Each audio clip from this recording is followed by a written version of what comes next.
Coming up on today's episode of the Salesman Podcast. If you engage with people, you can build relationships. If you sell to them, you won't.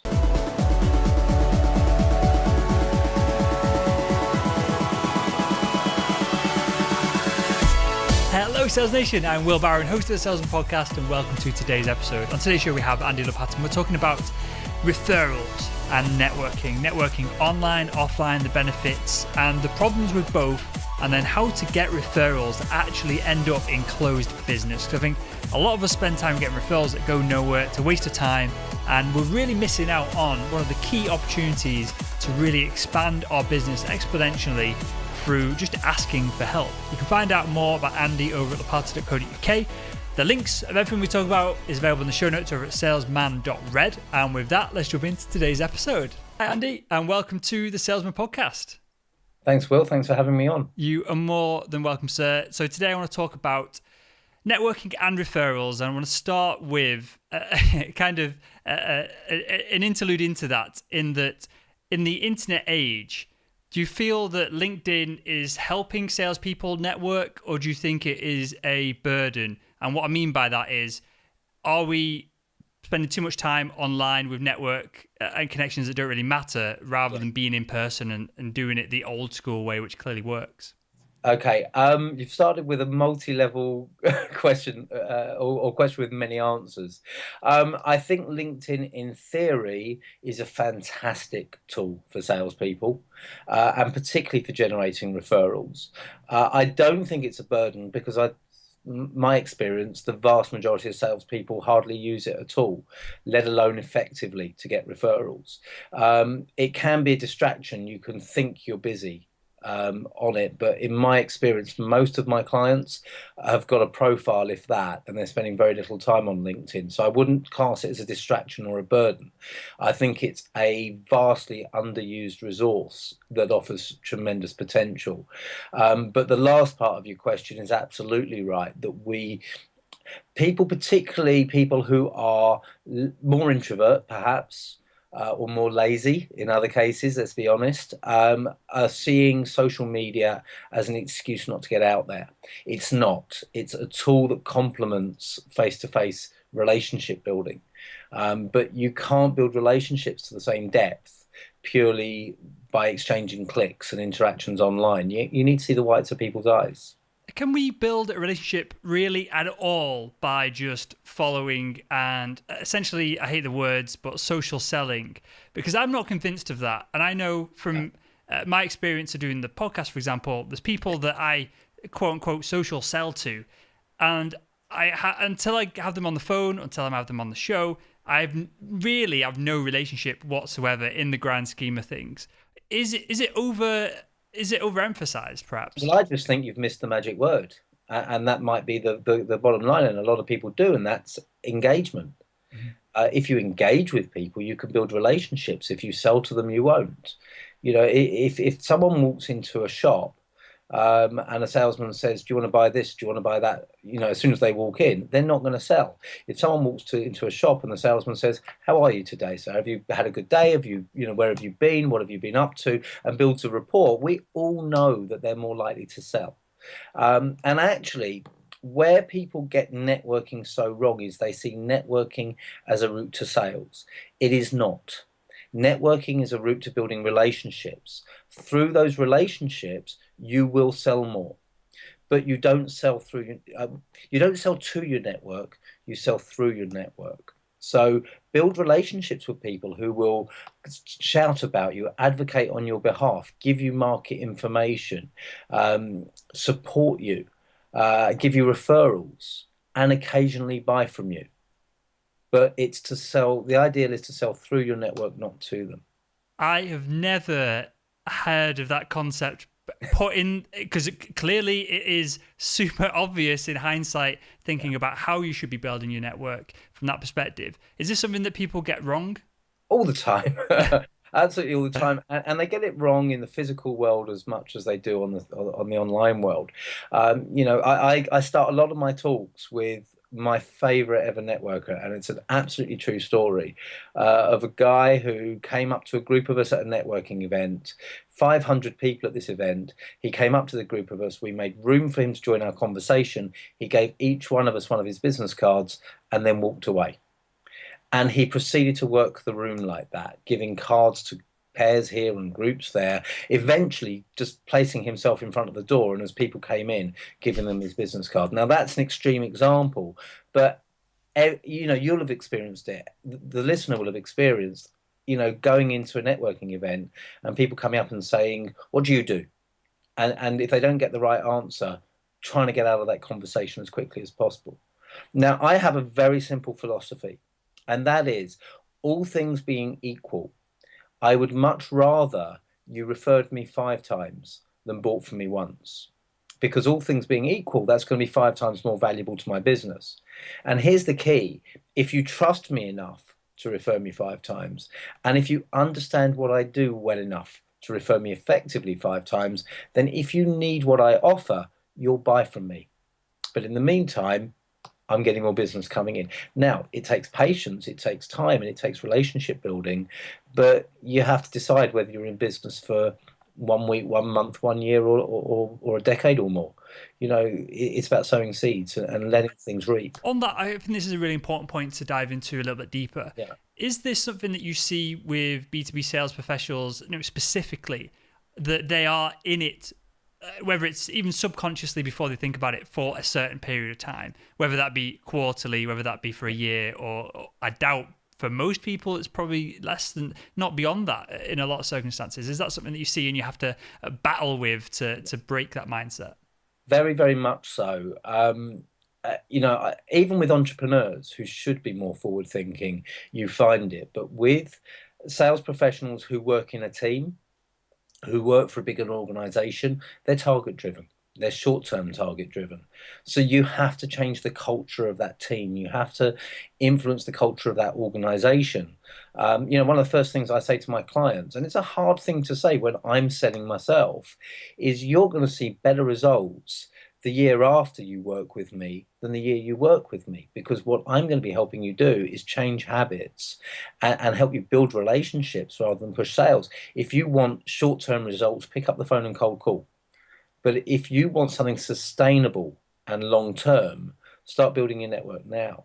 But of course, people are looking, I'm in this job for 1 year, 2 years. I've worked in sales roles where I was in a job for 2 years and the same people came round and started again 3 times, and had been through every other firm in the industry in London in the meantime. They're there for a project, and it's hard to get good long-term relationships built when you've got short-term thinking. Yeah, and that's my experience as well I've not done... I joke about this occasionally on the show, in that I've never had a job for more than 2 years. I've never lived in the same house other than when I was a kid with my parents for 2 years either. Is there a generational difference in networking between perhaps millennials and then perhaps older generations? I don't know if it's there is a difference between millennials and Gen X and baby boomers and so forth, as there are in a range of different ways. And I don't know how old you are, Will. I think I'm a few years older than you. I never had a job for more than 2 years in my 20s either. I fell into networking when I was 29. So I think there is an element of that. But the flip side of that, I remember a few years ago, I was on a late night train coming out of London. It was just before Christmas time. And there was a young lady sat opposite me, and she was going through a pile of business cards. And I just couldn't resist. So I said, "Oh, you've been to a networking event, have you?" And she said, "Yes." And I asked her some questions. And she was, if I remember rightly, she was a young lawyer. She had no business development responsibility at all. Her boss had said, "Go along and network." She had no idea why. And I said to her, "You are in the best possible space, because you're not selling anything." I said, which means you can be yourself. I said, follow up with those people that you met, build a relationship over time. And by the time you're ready to try and make partner, you'll have a network, which in professional services, people don't think about before they want to make partner, and it's often too late at that stage. So while there are definitely differences in the way that different generations network, and particularly millennials who have been brought up with computers and much broader communication and social networking sites. While there are those differences, I think fundamentally there are huge advantages to getting networking at a younger age when you don't need it as much. Definitely. So I want to come on to referrals towards the end of the show, because I think that we've really hit on something here, in that your network is a base of people that are going to support you rather than, and you're going to support them rather than just buy from you. I think that in itself, if we ended the podcast here, I think that is enough for everyone to take away, because that is game changing. Yeah. And for everyone who's listening now who has a network which is made up of people that they're trying to sell to, and so they have to they listen to this thinking, oh crap, I've got to start again now. How is there a process to deciding and defining who you should be networking with, and is there a structure and a step-by-step process to going about doing that, and going from the perspective of perhaps a new salesperson or someone who's just had this shift in mindset from listening to the show so far? Well, actually, for anyone, I think you have to know why you network. You know, the most common reason people go to networking events or join networking sites isn't because they want new business. It's not because they're looking for new clients. It's not because they're lonely. It's not because of free food. It's because they're invited. You know, the most common cause of going to a particular event is an invitation. And that, you know, with the amount of networking events there are now, that to me isn't sound business sense. You need to be much more strategic. What do you want to achieve through the people you meet, through a network? Who do you already know who could help you, rather than trying to find new people? Who do you already know? And then which events where you do need to build that network will help you. And you want to look at, do you want to meet new people? Do you want to reconnect and deepen relationships in an efficient way with people you don't see frequently, but you do have a connection with? And then look at what the networks can help you achieve. And I think networks help us achieve three things. They help us become better known, better equipped, and better connected.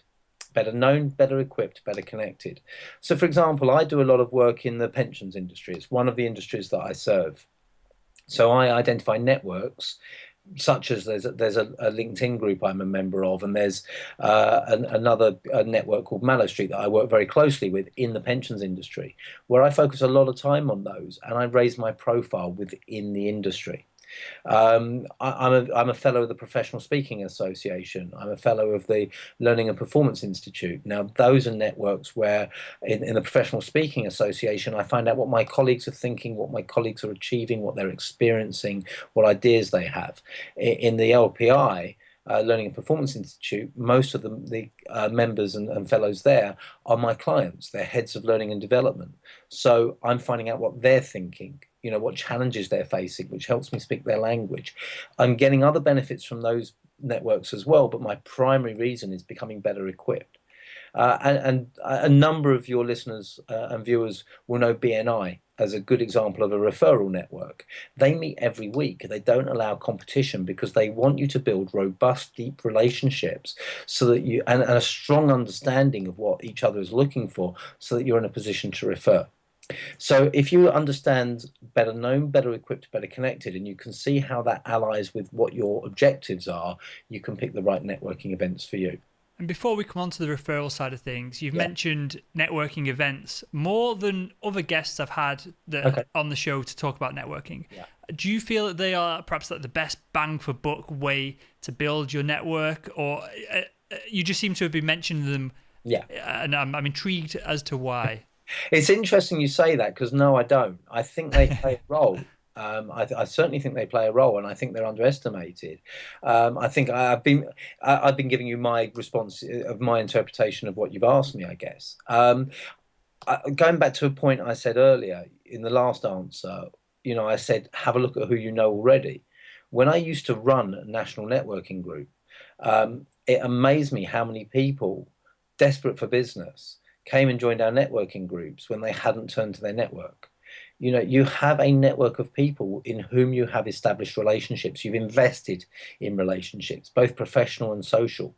And why would you leave those people behind? People who know you, like you, trust you, love you in some cases, and want you to succeed, and instead turn to the help of strangers.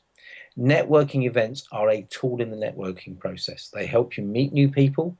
They help you see people more effectively. Social networks are exactly the same thing, online networking sites, but they're not networking. And it's about, even with events, events are merely the start. They're the tip of the iceberg. But to make them work, you need to get people you meet there and with whom you can build a rapport, with whom you have something in common. You need to get them into your network. And that's where the magic lies. So moving on from this then, we've built our network. There are people that want to help us. They're perhaps not our customers, but experts in the industry and people of that nature. And this is a massive leap, I appreciate. But how do we go about then? Maybe enabling is the best way to describe it off the top of my head, but how do we go about enabling them to refer us? I think it's a really good way of phrasing it, actually, because what a lot of people miss is that your job, if you want referrals, is to make it as easy as possible for people to refer you. And the first part where people fall down is they don't know what referrals they want. You know, if I ask most people in sales, who do you most want to meet? Other than a blank look or a look of panic, the most common response is anyone. Anyone who needs my services, anyone who this, anyone who that, anyone gets you no one. You have to enable people to refer you, to use your language, to make it easy for them. And to do that, you have to plant a picture in their mind of someone they know. You know, the way I see it, if you say anyone, you're painting a picture with lots of little images and lots of figures, no distinct features. If I say to you, I would like an introduction to the chief financial officer of Novartis Pharmaceuticals, I'm plucking something out of the air. If someone knows them, they'll picture them at that moment, and that referral becomes 100 times more likely to happen. And I can then equip them to have a conversation with that person because I can anticipate the specific challenges, the specific problems that that person has. Well, let's just stop there. Let's use this as an example and get really practical with it. What would you tell? Well, at what point in the relationship would you bring it up? What would you tell the person to ask and refer, and then what would you be expecting back, perhaps? Okay, I use a system called the referral book. That's what I teach with my workshops. And what I do is I ask my clients to select what I call champions. So champions, advocates, referrers, whatever terminology you like. I use the terminology champions. And I believe in an approach where, although as you do it more and more, you instinctively recognize the right time and the right questions to ask, you focus on a few individuals rather than the whole network, because you can really focus your thinking in the way you ask. And in terms of finding the right time, I ask people to score those champions on three areas: trust, understanding, and opportunity. And you score each of those out of 10. Now, if their opportunity is 3 out of 10, they shouldn't be on your referral book because they're not in a position to refer you on a regular basis. But if they're 8, 9, 10 out of 10, you then look at trust and understanding. If willingness to refer or trust is below 8 or 9 out of 10, you should not be asking for referrals. You should be building the relationship. If understanding is below 8 or 9, you shouldn't be asking, you should be educating. And that's the order in which you build it. So you might find someone who's a 10 out of 10 opportunity, 5 out of 10 for willingness, 5 out of 10 for understanding. They might be a 2-year project, but with that opportunity, it's worth building the relationship. As you build that relationship, you get to know them individually. Now, if you know who you want to meet and you know your champion, you then know what questions to ask them, what introductions to ask them for. So the more you know them, the more you recognize the opportunities they have to refer you and the language they're comfortable with using. So you can ask for the appropriate referral that is easy for them to put together and to make the introduction. And when you say, and I'm just looking at my notes here, understood, and you need to educate them if that number is too low. Yeah. Can you dive into that a little bit further? Because I think that is the less obvious out of the three. Is this how well they understand you, what you're doing, and the value that you can add to other people?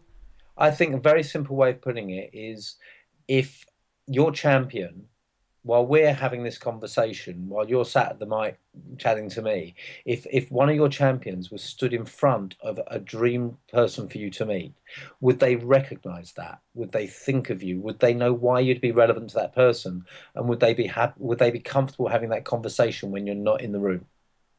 If the answer is yes, they're spotting it, they're talking about you, and they're connecting you, they're a 10 out of 10.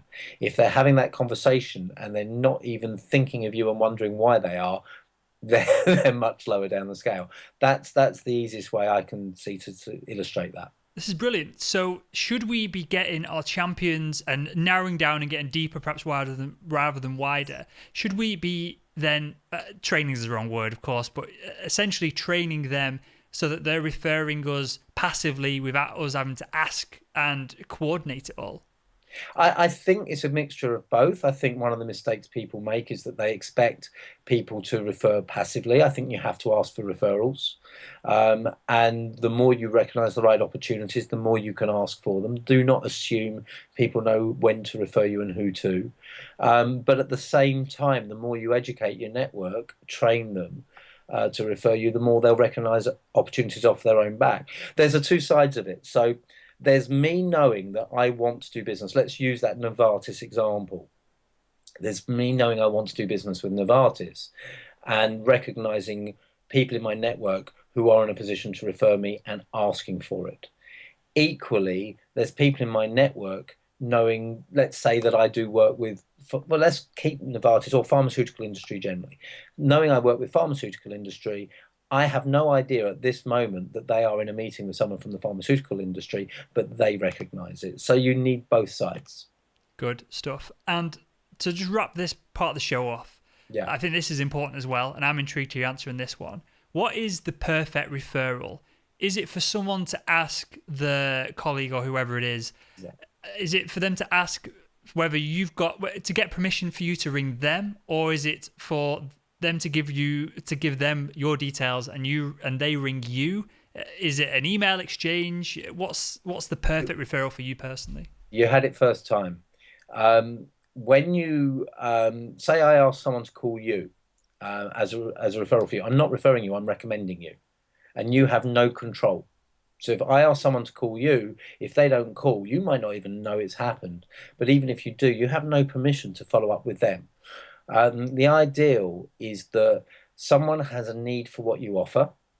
They are aware of that need, or they're aware there's an interesting conversation to be had, and they are expecting your call. You are in control of that conversation. Anything less than that, and you're facing cold calls or sitting and waiting for the phone to ring. Now, you can shortcut that by connecting two people by email. But if someone connects two people by email and one or both parties do not know, there's no value in that. You still need that step of having the person give their permission. And here's why. Here's the difference, and it's a key thing. If, let's say you were my potential client, if someone introduced us, someone connected us, but you didn't know about it, you didn't expect it in the first place, you don't know why I'm of value to you, your defenses are still up. It's a sale. If that person's had a conversation with you, they've got you to understand that actually I can help you with something, you're in buying mode. I'm not selling, you're buying. So the whole dynamic of the conversation has shifted completely. So the ideal referral has someone who's not sold. If they're sold already, that's ideal, but that's not what you're expecting. But they are interested, they're engaged, and they want to know how you can help them, rather than they're doing a favor and the defenses are up because they know you want to sell to them. And I want you to give your thoughts on this phenomenon, because I will get off on a rant if I start talking about it myself. But I get it all the time, and I'm sure, not that I think I'm in a position of power or anything, but and that's the wrong word to describe it, but I'm in a position where I can, leverage the audience and help people out from that perspective. I get it all the time. It's generally previous guests, perhaps they've come on the show, they've got a bunch of referrals, or they've got a bunch of business out being on the show. They will email the producer, Sarah, myself, carbon copied, and then they will say, hey, I've spoke to this person, this person, they'd all like to come on the show. here they all are in this really awkward email that then I just leave it to Sarah to sort out. But then Sarah has to go, sorry, you're not right for the show. You're not right for the show. You might be, but the whole introduction's been weird. What do you say to those people that are doing that? Because I'm sure it happens in the world of B2B as well as podcasting. That's exactly the point I'm saying. That's what happens when you connect two people and one doesn't know about it. And I get it, and it's exceptionally awkward. Because, I get, you guys connect, and I straight away the other person says, "Let's have a meeting." I don't have time. I meet a lot of people, but my diary's bursting at the seams. I'm not saying I won't have interesting meetings, but I want to know why. And people think they're doing you a favor, and they might not necessarily be. The answer is you have to be bold, and you have to be gracious. And, you obviously, what I would tend to do is go back to the introducing person first and say, can you just elaborate on why you're introducing me? And then maybe say, educate them in a nice way and say, I really appreciate it. In future, can you run them past me just so we can make sure they're the right person? And a lot will depend on your relationship with that person and how you go about that. In terms of the person you've been connected with, I would never ignore them, but I would look on a case-by-case basis on whether I go back to the introducer and say, would you just, handle it this way? I think sometimes you're sort of stuck with, being polite and courteous and just sort of giving them something without meeting them or bring them on to the show in your case or whatever it may be. But it's an awkward position, and you have to educate your network ultimately. Good stuff. Well, I guess that is just a testament to the network I have, and perhaps it's not as strong, and I should focus more on the guests that I know are going to be referring people. Maybe I need to spend more time with them. So I like anything where we can turn it around and take responsibility for it. So I appreciate that, Andy. And I've got a few questions. Just quickly on that, I think always at the same time understand that the person who has introduced you thinks that they are doing the right thing and they're from the right motivation. So I think we have to recognize that, and that's where being courteous and gracious comes in. And then we can educate them, but we do it in a way where they don't feel we're putting them down. Definitely. Totally agree. And with that, Andy, I've got a couple of questions I ask everyone that comes on the show. First one, who is the world's greatest salesperson? Now there's a question. Okay, who's the world's greatest salesperson? Wow, that's just been thrown at me, and I'm sure there's a clever answer there. Don't want clever. I want genuinely, authentically. Who comes to your brain first? A lot of the people that I look at and I role model are people in the speaking community who I think get great stuff done. There are people who make millions out of sales programs and sales structures that I find uncomfortable and I don't buy from. I prefer natural sales, people who sell by being themselves. And actually, it's a bit of a cliched answer that's come to me. The name keeps ringing to mind, but it's Richard Branson. And I know it's a completely cliched answer, but whenever you look at Richard Branson's public persona, I can never remember a time where you feel sold to. It's all charisma, it's personality, it's engagement. He's probably one of the hardest people in the world to get in front of, but if you get in front of him, you feel he's listening to you and he's talking to you on a human level. So while it's an unoriginal and cliched answer, that's the sort of person that I would look to as a role model in that way. And you know what? It's a cliched answer because he's made millions and millions and millions of pounds, so he can't be bad as a salesman. No, he's a great answer. The quote unquote cliched answer is Steve Jobs. I think I'm sick of hearing about him now. I need to work him into the question to stop people saying his name. But Richard Branson, totally on board with him. I follow him on all these social profiles. It's difficult to work out how much of it is actually him and how much of it is pre-produced, and then perhaps he finishes it off. But I think he's a master at it, coming across and sharing that authenticity on a wide scale. I think is really really intrigues me, really interests me. So I appreciate that. But isn't the whole back end side part of being a great salesman? He's a great delegator as well. Of course. And final one from me, Andy, and this is something I asked every single person who's come on the show so far, and that is, if you could go back in time and speak to your younger self what would be the one piece of advice you'd give him to help him become better at selling? Don't worry about looking good. Simple as that. How many times do we hold ourselves back because we think we look foolish, or we're scared of rejection? Put that to one side. You can't necessarily always go back. Don't worry about regrets. Just go ahead and do it. And I'm intrigued because that is not something that I've come across as an answer to that question before. Has there been a shift in your mindset at some point throughout your career, or that's made that, emphasize that point to you, and you've taken it on board? Yeah, I'm actually, over the last year, I've been doing a lot of self-development work, a program called Landmark. It was a global education program. And you get to understand yourself better, and you understand what makes you tick and what they call your strong suits, which is what you use to get your way and to feel comfortable in what you're doing. And one of mine, and one of a lot of people's, is looking good and worrying about how you appear, and it stops you doing things, personal life and professional life. And you have to put that ego to one side. So that's very front of mind. And by sharing it with you now, I guess I risk not looking good, by sharing, in that way, being vulnerable. And that's, my next book is going to be on this topic of being honest and being open and being transparent and allowing people to help you. Brené Brown has done fantastic work on vulnerability. Check out her TED Talks, read her books. That to me is where we're going now with networking. And this is part of it. We need to accept that we're not perfect. And the more we accept we're not perfect, the more we're willing to take risks.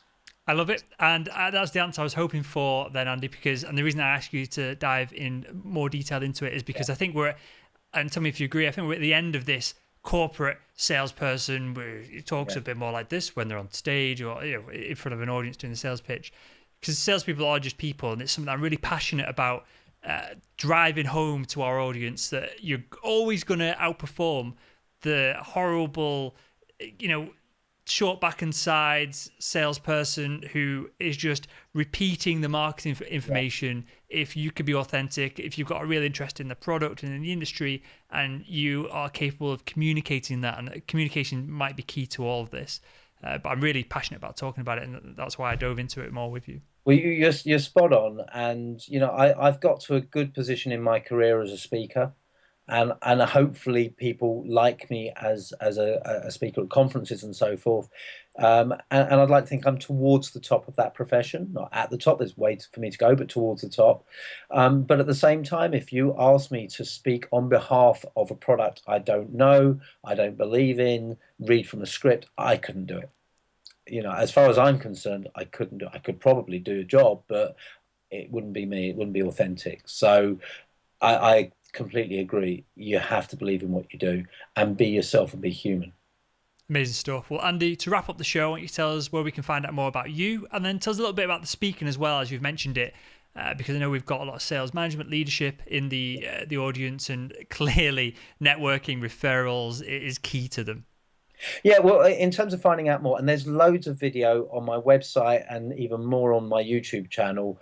The website is andylopata.com. Lopata is spelled Lopata. I'm on Twitter, Andy Lopata. The beauty of a name like mine is you can find me. There aren't many people with that name. So YouTube, Twitter, LinkedIn, Facebook page, Instagram, they're all there. And then on the website, as I say, there's plenty of video. There's an outline of the different talks I give.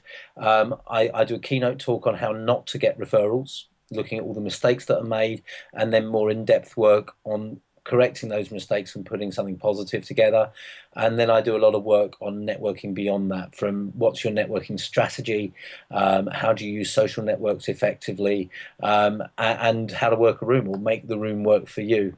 If you like. So under the umbrella networking, it can be quite a wide thing. And that's global, as well as webinars and so forth. Amazing stuff. Well, we'll link to all of that in the show notes over at salesman.red for this episode. And with that, Andy, I want to thank you for your time, and I want to thank you for joining us on the Salesman Podcast.